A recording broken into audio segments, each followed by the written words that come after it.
12V BLDC വാൾ ഫാനാണ്.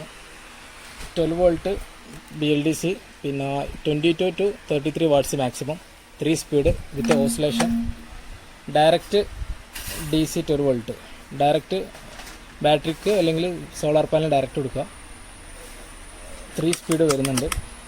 പിന്നെ 1300 RPM വരും. അത്യാവശ്യം നല്ല പെർഫോമൻസ് വരും. ഇനി വേണമെന്നുണ്ടെങ്കിൽ ഡയറക്റ്റ് വണ്ടിക്ക് വേണമെങ്കിൽ കൊടുക്കുക, കാറിലോ മറ്റേ ലോറിയിലോ ബസ്സിലൊക്കെ വെക്കുക. അങ്ങനെയാണെങ്കിൽ ഗ്രില്ല്, ഇതിൻ്റെ 12 ഇഞ്ച് ഗ്രില്ല് അവൈലബിൾ ആണ്. ഗ്രില്ല് മാത്രം മാറ്റിയാൽ മതി. ഇതേ ഫാൻ തന്നെ. ഇതിപ്പോൾ ഓൾറെഡി ഇതിൽ ഉപയോഗിക്കുന്നത് 140 ഗ്രാം വെയിറ്റ് വരുന്ന പിന്നെ ഹെവി ബ്ലേഡാണ്.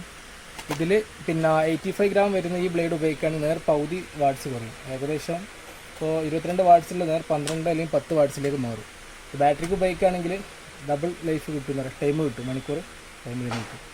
ഇതിടുമ്പോൾ കുറച്ച് എയർ ഡെലിവറി കുറച്ച് കുറയും. ഇതാകുമ്പോൾ എയർ ഡെലിവറി കുറച്ച് കൂടും. 240 ഗ്രാമിൻ്റെ ആകുമ്പോൾ ആ ഒരു മാറ്റം മാത്രമേ ഇതിലുള്ളൂ. ഇപ്പോൾ ഡയറക്റ്റ് DC വർക്ക് ചെയ്യുന്ന 12V DC ബാറ്ററി.